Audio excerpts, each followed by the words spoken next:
नमस्कार दोस्तों, मैं अनूप कुमार एक बार फिर से आपके सामने प्रस्तुत हूँ। और आज मैं जिस चीज़ की चर्चा करूँगा उस चीज़ के बारे में मुझे आपने लिखा था। मेरे पिछले वीडियो को देख करके आप में से बहुत से लोगों ने मुझे ये कहा था कि मैं ऑब्जेक्शन हैंडलिंग पर कुछ तैयार करूँ और कुछ शेयर करूँ। तो मैंने कुछ तैयार किया और मैंने कुछ लिखा भी। जो पॉइंट्स मेरे जेहन में आए उनको मैंने लिखा और आज मैं उन पॉइंट्स को आपके साथ शेयर ज़रूर करूँगा। लेकिन इससे पहले कि मैं शेयर करूँ, मैं फिर से आपको तहे दिल से शुक्रिया अदा करूंगा, धन्यवाद दूंगा कि मेरे दूसरे वीडियो को भी आपने बहुत सराहा और आपकी इस सराहना ने मुझे बहुत एनकरेज किया। और मैं ज़रूर भविष्य में भी ऐसे ऐसे वीडियो लेकर के आऊँगा जिनमें मैं प्रैक्टिकल बातों को आपसे शेयर करूँगा। और मैं ये भी बताना चाहूँगा कि मैं जो कुछ भी आपसे शेयर करता हूँ ना, उसका 90% मेरे एक्सपीरियंस पर, मेरे अनुभवों पर आधारित होता है। और मैं जिस चीज़ में विश्वास करता हूँ वो चीज़ है प्रैक्टिकल चीज़ें, व्यावहारिक चीज़ें। व्यावहारिक चीज़ें ही हमको सफल बनाती हैं और व्यावहारिक चीज़ें ही हमारे मिशन को फुलफ़िल करती हैं। तो दोस्तों चलिए शुरू करते हैं हम ऑब्जेक्शन हैंडलिंग पर। और ऑब्जेक्शन हैंडलिंग की अगर बात करनी है तो सबसे पहले हमको ये समझना पड़ेगा कि ऑब्जेक्शन है क्या। तो दोस्तों, ऑब्जेक्शन और कुछ नहीं, ऑब्जेक्शन एक तरह का संदेह है, शंका है, डाउट है। ऑब्जेक्शन और कुछ नहीं, ऑब्जेक्शन एक तरह का डर है, भय है। और ऑब्जेक्शन एक तरह का संशय है। साथ ही साथ ऑब्जेक्शन कभी कभी इसलिए भी होता है कि आदमी अनदेखे और अप्रत्याशित से डरता है। और ऐसा भी हो सकता है कि एक समग्र ऑब्जेक्शन जो आदमी का है, पूरा का पूरा ऑब्जेक्शन इन सारी चीज़ों का कॉम्बिनेशन भी हो सकता है। और मूलतः जब भी कोई आदमी ऑब्जेक्ट करता है या जब भी कोई ऑब्जेक्शन होता है तो उसका पर्पस होता है कि आपके सेलिंग के प्रोसेस को ब्रेक करना। लेकिन दोस्तों, हमें ऑब्जेक्शन से बिल्कुल घबराना नहीं है। बड़ी पुरानी कहावत है अंग्रेजी में, the best way out of difficulty is through it. As long as you run away from difficulties, they will keep chasing you, they will keep frightening you। और मुझे एक किस्सा याद आता है जो मुझ पर ही घटित हुआ था, तो आपसे मैं शेयर करूंगा। बहुत पहले जब मैं स्कूल में पढ़ता था तो एक टीचर के पास ट्यूशन पढ़ने जाया करता था और मेरे पास एक साइकिल थी। मैं साइकिल से ट्यूशन पढ़ने जाया करता था और ट्यूशन मेरा जो शुरू होता था वो उजाले में शुरू होता था, करीब 5 बजे, शाम में 5 बजे। और जब ट्यूशन ख़त्म होता था तो उस समय अंधेरा हो जाता था। जब मैं घर वापस आता था तो रास्ते में एक सुनसान सी अंधेरी सी गली पड़ती थी, उसी रास्ते से मैं आता था। तो जैसे ही मैं उस गली में प्रवेश करता था तो मेरे पीछे कई कुत्ते लग जाते थे।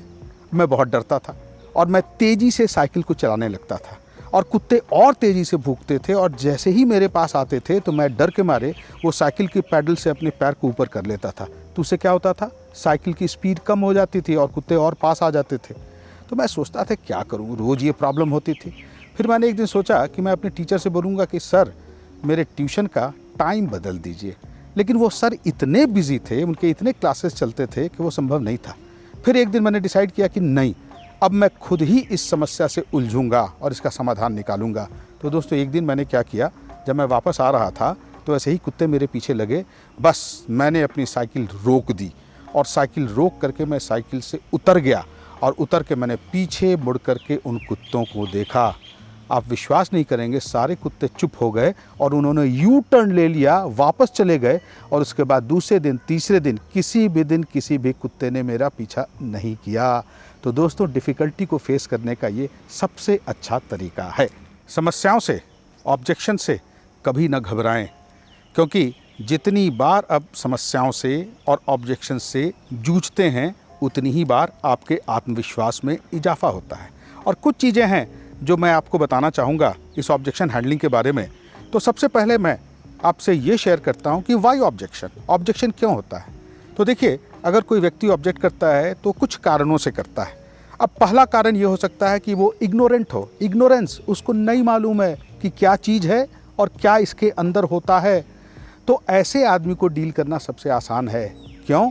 क्योंकि उसके इग्नोरेंस को आपने अगर दूर किया, उसको जानकारी हो गई, तो उसका ऑब्जेक्शन समाप्त हुआ। दूसरा होता है एक्सपीरियंस, और ये एक्सपीरियंस होता है स्वयं का या दूसरे का। मेरा अगर एक्सपीरियंस कुछ ख़राब है किसी चीज़ से तो मैं ज़रूर ऑब्जेक्ट करूँगा, वो मेरा फर्स्ट हैंड एक्सपीरियंस है। लेकिन इसके अलावे कुछ एक्सपीरियंसेस ऐसे भी होते हैं जो दूसरों के होते हैं, दूसरों से बोरो किए हुए होते हैं। मुझे फलाने व्यक्ति ने कहा था कि उसका एक्सपीरियंस बहुत ख़राब रहा और इसलिए वो आपके प्रति कुछ धारणा बना लेता है या उस चीज़ के प्रति कुछ धारणा बना लेता है और ऑब्जेक्ट करने लगता है। और तीसरी चीज़ होती है प्रेजुडिस, जिसको कहते हैं पूर्वाग्रह। मुझे पसंद ही नहीं है, मुझे अच्छा ही नहीं लगता है, तो मैंने कुछ देखा नहीं, मैंने कुछ सोचा नहीं और मैंने कुछ पढ़ा भी नहीं, लेकिन मेरे अंदर पूर्वाग्रह है। जैसे मैं आपको उदाहरण देता हूँ, एक पक्षी होता है जिसको हम कहते हैं कौवा, बहुत पाया जाता है, काले रंग का पक्षी होता है और हम कहते हैं कि काला कौवा, काला कौवा। लेकिन दोस्तों वो काला है, इसमें उसका क्या दोष? प्रकृति ने उसको काला बनाया है। और अगर कौवे की हम बात करें तो कौवे से हम बहुत कुछ सीखते हैं। आपको मालूम है कि कौवे को कहते हैं नेचुरल स्कैवेंजर, वो गंदगी साफ़ करता है। और जब भी हम किसी को मोटिवेट करते हैं तो हम ये कहते हैं काग चेष्टा, कौवे की चेष्टा करनी चाहिए, तब भी उस कौवे को हम काला कौवा कहते हैं। क्यों कहते हैं ऐसा? क्यों हमें कहना चाहिए? लेकिन हम ऐसा इसलिए कहते हैं कि सदियों से हम सुनते आए हैं काला कौवा, और इसलिए हमने अपने मन में कौवे के प्रति प्रेजुडिस को पाल लिया है। और चौथा ऑब्जेक्शन होता है प्राइस से रिलेटेड। प्राइस यानी मूल्य। किसी चीज़ को अगर किसी व्यक्ति या किसी कस्टमर को खरीदना है तो शायद वो कह सकता है कि इसका प्राइस बहुत ज़्यादा है, जितने की चीज़ होनी चाहिए उससे ज़्यादा प्राइस कोट किया गया है। ये भी ऑब्जेक्शन हो सकता है, लेकिन उसके लिए घबराइए नहीं, प्राइस कोई इशू नहीं है। अगर आप अपने प्रोडक्ट की वैल्यू बताएंगे और जो भी प्रपोजल उसे दे रहे हैं उस प्रपोजल में हिडन बेनिफिट्स क्या हैं इसके बारे में अगर बताएंगे तो प्राइस कोई प्रॉब्लम नहीं होगी। ऐसी स्थिति में कस्टमर उस प्राइस पर चीज़ को लेने को तैयारी हो जाएगा। मैं आपको एक उदाहरण देता हूँ कि सेम आइटम अलग अलग प्राइसेस पर मिलता है या सेम आइटम अलग अलग कंपनियों द्वारा जो मार्केट किया जाता है, बेचा जाता है, उसके प्राइस भी अलग अलग होते हैं। कारण क्या है? कारण ये है कि जिसका प्राइस थोड़ा ज़्यादा होता है उसमें वैल्यू ज़्यादा होती है, उसकी क्वालिटी ज़्यादा बेटर होती है, तो प्राइस कोई बहुत ज़्यादा प्रॉब्लम नहीं है। और अगली चीज़ है ऑब्जेक्शन, कभी कभी इससे भी होती है कि आपका कस्टमर ही आपको कह सकता है कि अरे आपका जो कॉम्पिटिटर है वो तो ऐसा करता है, आप तो ऐसा नहीं करते हैं।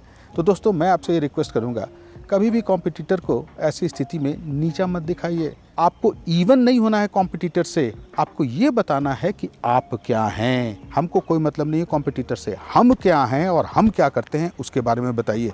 इसे जानते क्या होगा? ग्राहक या कस्टमर ये सोचेगा कि यस, इस आदमी में दम है, ये आदमी किसी ऐसी चीज़ का सहारा नहीं ले रहा है जिससे किसी दूसरे को नीचा दिखा करके ये अपने आप को ऊंचा दिखाने की कोशिश कर रहा है। तो इस चीज़ का ध्यान अवश्य रखें। और इसके बाद जो चीज़ मैं आपसे शेयर करना चाहता हूँ वो है कि जब ऑब्जेक्शन हो गया तो ऑब्जेक्शन को हैंडल करने के लिए आपको एक वातावरण का निर्माण करना पड़ेगा, क्रिएटिंग एनवायरनमेंट, और उसके लिए अपने आप को अच्छी तरह से प्रिपेयर करना पड़ेगा। और इसमें सबसे पहली कड़ी होती है कि थोड़े ऑब्जेक्शंस को फोरसी कीजिए, विजुअलाइज कीजिए कि मैं इस कस्टमर के पास जा रहा हूँ और उस कस्टमर की प्रोफाइल ये है और उस प्रोफाइल वाले कस्टमर अमूमन ऐसे ऐसे ऑब्जेक्शन सामने लाते हैं। तो हम पहले से सोच लें, अब पहले से हम थोड़ा सा प्रिपेयर्ड हो जाएं। दूसरी चीज़ है, अपने आप को प्रिपेयर करने के लिए जितने आपके सक्सेसफुल सेल्स हुए, जितने आपके सक्सेसफुल कॉल्स हुए कस्टमर के साथ, उन सबको याद कीजिए, उनको रिविजिट कीजिए और याद कीजिए कि उन सक्सेसफुल कॉल्स में, उन सक्सेसफुल सेल्स में आपके स्ट्रॉन्ग पॉइंट्स क्या थे। उन सारे स्ट्रॉन्ग पॉइंट्स को बटोरिए, इकट्ठा कीजिए, समेटिए और उसको इस्तेमाल कीजिए जब किसी ऐसे कस्टमर से आप बात कर रहे हैं जो आपकी बातों पर ऑब्जेक्शन रेज कर रहे हैं। और तीसरी चीज़ और है, वो है उसके ऑब्जेक्शन को एक्सेप्ट कीजिए। कस्टमर जो ऑब्जेक्ट करता है ना, कस्टमर इज एब्सोल्युटली राइट, कहते हैं ना customer is king and a king can do no wrong. इसलिए कस्टमर जो भी ऑब्जेक्शन करता है उस ऑब्जेक्शन को एक्नॉलेज कीजिए। अब कभी कभी ऐसा भी होता है कि कस्टमर अपने ऑब्जेक्शन को पेश करने में कुछ ऐसी बातें बोल जाता है जिनसे आप सहमत नहीं होते हैं और जो बातें शायद सही नहीं होती हैं, तो आप उद्धत हो जाते हैं कि कितनी जल्दी उसको काटें, कितनी जल्दी उसे गलत सिद्ध करें। But my dear friends, never do that. उसको कभी मत कीजिए। कस्टमर को बोलने दीजिए, बीच में बिल्कुल रोकिए नहीं, बीच में बिल्कुल टोकिए नहीं, क्योंकि जब वो बोल लेगा तो थोड़ा हल्का हो जाएगा और ये हमारे लिए अच्छा है। इससे बहुत ही पॉजिटिव वातावरण बनेगा। और अगली चीज़ है, जब भी कस्टमर बात करे, आपसे कुछ साझा करे, शेयर करे, तो आप उसकी आंखों में देखिए, आई कांटेक्ट होना चाहिए और मुस्कुराते रहिए, स्माइल करते रहिए। अगर आप फ्राउन करेंगे या आपका जो एक्सप्रेशन है चेहरे का वो अच्छा नहीं होगा तो कस्टमर ये सोचेगा कि ये तो मेरी बात सुनने में इंटरेस्टेड ही नहीं है, इससे क्या बोलूं, तो बहुत जल्दी आपसे विमुख हो जाएगा। इसलिए आई कांटेक्ट रहे और मुस्कुराना भी आपका बरकरार रहे। और इसके बाद कस्टमर को एक चीज़ और ज़रूर बोलिएगा कि sir thank you very much, मैं चाहता था कि आप मुझसे ये पूछें। उसके ऑब्जेक्शन को ऑब्जेक्शन मत कहिएगा, आप ये कहिएगा कि सर मैं चाहता था कि आप मुझसे ये प्रश्न पूछें, ये सवाल पूछें, क्योंकि मुझे इसका जवाब देना है और मेरा कर्तव्य है आपको अपने जवाब से संतुष्ट करूं।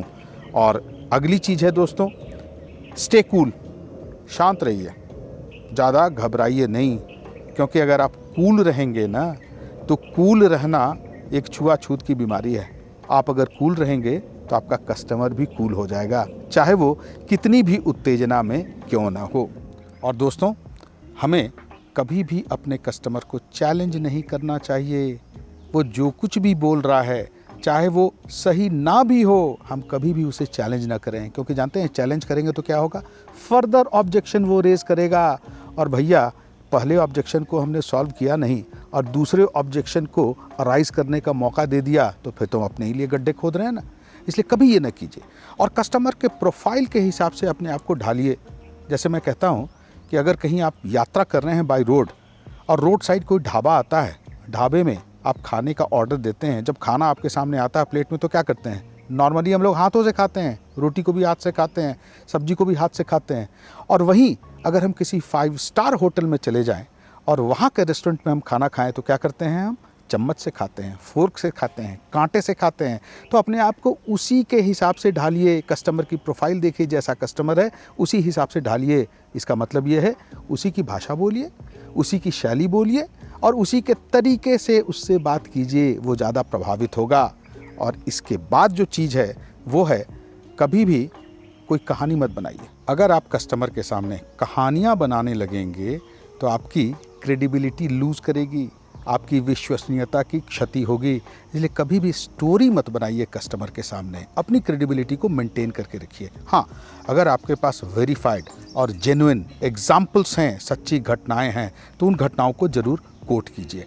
और साथ ही साथ अपने कस्टमर को एनकरेज कीजिए कि सर, मैडम, इस डिस्कशन में आप भी पार्टिसिपेट कीजिए ना, आप भी कुछ बताइए ना इसके बारे में, मैं कुछ बता रहा हूँ, आपका भी वैल्यू एडिशन होना चाहिए, मैं भी उससे बेनिफिटेड होऊंगा। इससे क्या होता है कि एक पॉजिटिव वातावरण का निर्माण होता है और कस्टमर भी ये सोचता है कि ये आदमी जेन्युइनली मेरे ऑब्जेक्शन को हैंडल करने में इंटरेस्टेड है। My dear friend, lighter vein में मैं आपसे ये भी कहना चाहूँगा कि जब आपके सामने कोई ऑब्जेक्शन रेज करना है तो ज़रा ये भी ध्यान रखिए कि उस ऑब्जेक्शन के किस पार्ट का नट ढीला करना है, किस पार्ट के नट को टाइट करना है और किस पार्ट के नट को छोड़ देना है, टच ही नहीं करना है। क्योंकि कभी कभी हम कुछ ऐसी चीज़ों को टच कर देते हैं जिनको टच करना ही नहीं है, क्योंकि वो चीज़ें वक्त के साथ अपने आप ही ठीक हो जाती है। तो ये हमें स्मरण रखना पड़ेगा while dealing with a customer and while dealing with the objection of a customer. Next suggestion मेरा है, try to create a yes yes situation. Normally objection में क्या होता है, नो नो नो। अब यस यस सिचुएशन कैसे create कर सकते हैं? यस यस सिचुएशन ऐसे क्रिएट कर सकते हैं कि हम उन बातों की लगातार चर्चा करते रहें जिनसे कस्टमर सहमत है कि सर ये तो ठीक है ना, हाँ ठीक है सर, वो वाला भी ठीक था ना सर, हाँ सर ये भी तो ठीक होगा सर, तो हाँ। जब 5-6 पॉजिटिव चीज़ें कस्टमर से आप बुलवा लेते हैं, सहमत हो जाता है, तो अपने आप मेंटली वो भी प्रिपेयर हो जाता है अगले प्रश्न का पॉजिटिव या यस में रिप्लाई देने को। तो एक यस यस सिचुएशन का भी निर्माण करना while dealing with an objection important है। और सारे ऑब्जेक्शंस या ऑब्जेक्शन के सारे पार्ट्स को एक ही साथ एड्रेस करने की ज़रूरत नहीं है, एक एक करके एड्रेस कीजिए। मैं आपको उदाहरण दूं, रस्सी में कभी गांठ पड़ जाती है, नॉट जिसको अंग्रेजी में कहते हैं, और बड़ी जटिल गांठ भी पड़ जाती है। तो हम क्या करते हैं, उसको देखते हैं तो परेशान होते हैं, अरे बाप रे, इस गांठ को हम कैसे खोलेंगे। लेकिन किसी भी काम को पूरी तरह करने के लिए उसके एक छोटे से पार्ट को तो एड्रेस करना पड़ता है ना। अंग्रेजी में एक कहावत है, the easy way to win is to begin. अगर आप जीतना चाहते हैं, अगर आप सक्सेसफुल होना चाहते हैं तो शुरू तो कीजिए, शुरुआत करनी पड़ेगी। और अगर रस्सी के गांठ वाला एग्जाम्पल मैं फिर से दूं तो उस मोटे से उस जटिल गांठ को भी खोलने के लिए पहली गांठ तो खोलनी पड़ती है। और याद कीजिए, जब पहली गांठ हम खोल लेते हैं तो हमारा कॉन्फिडेंस कितना बढ़ता है। जी हाँ, ऑब्जेक्शन को हैंडल करने में भी हम पहला ऑब्जेक्शन उसका एड्रेस करें सबसे पहले, धीरे धीरे, one objection at a time. अगर आपकी तमाम कोशिशों के बाद भी कस्टमर सेटिस्फाइड ना हो, आप ऑब्जेक्शन हैंडलिंग में according to your customer successful ना हुए हों, तो चिंता मत कीजिए, आप विराम दीजिए उस डिस्कशन को। लेकिन आपका विराम ऐसा होना चाहिए कि कस्टमर ये समझे कि आप फर्दर डिस्कशन के लिए तैयार हैं। क्रमशः में उस कड़ी को छोड़िए और कस्टमर के मन में ये बात अगर रहेगी कि नहीं, ये आदमी मैदान छोड़ के नहीं भागा है, ये आदमी डिस्कशन के लिए तैयार है, तो कस्टमर दिल से आपकी तारीफ़ तो ज़रूर करेगा। और अगली बात, अगर आपको डिस्कशन के दौरान विराम लेना है तो विराम ज़रूर लीजिए, लेकिन विराम ऐसा लीजिए कि कस्टमर बिल्कुल ये ना समझे कि आपका इंटरेस्ट उस डिस्कशन में ख़त्म हो गया या आपके पास उसकी बातों का कोई जवाब ही नहीं है। विराम आप लीजिए, लेकिन आपका विराम ऐसा होना चाहिए जिससे कस्टमर को ये लगे कि अब इसके बाद ये और भी कुछ अच्छी बातें करेगा और अपने लॉजिक को पेश करेगा। और इन सब चीज़ों के बाद भी अगर कोई परिणाम नहीं निकलता है तो भी हिम्मत मत हारिए। देखिए, कई चीज़ें ऐसी होती हैं जो वक्त के साथ सुलझ जाती हैं। मैं आपको उदाहरण दूं, कभी कभी किसी बर्तन में रखे पानी में धूल गिर जाती है, तो फिर हम क्या करते हैं, अगर हम बहुत हड़बड़ी में होते हैं तो पानी से धूल निकालने की कोशिश करते हैं। ऐसा संभव है? ऐसा संभव नहीं है। जितनी कोशिश करेंगे आप पानी से धूल निकालने की, पानी उतना ही गंदा होता जाएगा और धूल उतनी ही ज़्यादा पानी में फैलती जाएगी, घुलती जाएगी। उसका एकमात्र उपाय है उस पानी को बिल्कुल डिस्टर्ब नहीं करना, छोड़ दीजिए उस पानी को। धीरे धीरे अपने आप जितनी धूल है वो सारी की सारी उस बर्तन के पेंदे में बैठ जाएगी और ऊपर से आप साफ पानी निकालने में सफल हो जाएंगे। और एक चीज़ दोस्तों, ऑब्जेक्शन को जितनी जल्दी सुलझा दीजिए उतना ही अच्छा, क्योंकि ऑब्जेक्शन प्याज की तरह है जो हम खाते हैं ना, प्याज, अनियन जिसको कहते हैं। प्याज को जब आप छिलेंगे तो छिलते ही चले जाएंगे, उसमें छिलके ही छिलके होते हैं। पहली परत हटाइए तो दूसरी परत आ जाएगी, दूसरी हटाइए तो तीसरी आएगी, तीसरी हटाइए तो चौथी आएगी। और आप अगर परत दर परत निकालते रहेंगे, उसके छिलके को छिलते रहेंगे, तो फिर खाएंगे क्या? क्योंकि प्याज तो छिलकों से ही बना होता है। तो ऑब्जेक्शन भी उसी तरह का होता है। बहुत दिनों तक ऑब्जेक्शन को परसिस्ट मत करने दीजिए और हमेशा इस बात को अपने दिमाग में रखिए कि ऑब्जेक्शन हैंडलिंग अगर आप कर लेते हैं तो आपका भविष्य का मार्ग प्रशस्त होता है। ऑब्जेक्शन को हैंडल करने के लिए बहुत स्किल्स की ज़रूरत नहीं है, इनफैक्ट एक्सपीरियंस की ज़रूरत है। जितने ज़्यादा लोगों से आप मिलेंगे उतना ही ज़्यादा आपका एक्सपीरियंस होगा। भिन्न भिन्न प्रोफाइल के लोगों से मिलेंगे तो भिन्न भिन्न तरह के ऑब्जेक्शन से आपका सामना होगा, आपका आत्मविश्वास बढ़ेगा, आपकी जानकारी भी बढ़ेगी। और ये चीज़ भी इम्पॉर्टेंट है कि आप खूब काम करें। जितना ज़्यादा काम करेंगे उतने ही ज़्यादा स्किलफुल होंगे। वो अंग्रेजी में कहते हैं ना, the more you do the more you can do. आप जितना ज़्यादा काम करेंगे उतना ही ज़्यादा काम कर सकेंगे। इसलिए काम खूब कीजिए और खूब लोगों से मिलिए, अपने आप को परिष्कृत करते रहिए और अपने आप को प्रॉपरली इक्विप करते रहिए, अपने आप को तैयार करते रहिए। और लास्टली दोस्तों, दो चीज़ें कहना चाहूँगा। अपने आप में भरोसा रखिए, हैव फेथ इन सेल्फ। और देखिए, ऑब्जेक्शन लोग रेज़ करते हैं, जब आप किसी के पास जाते हैं तभी ऑब्जेक्शन रेज़ करते हैं ना।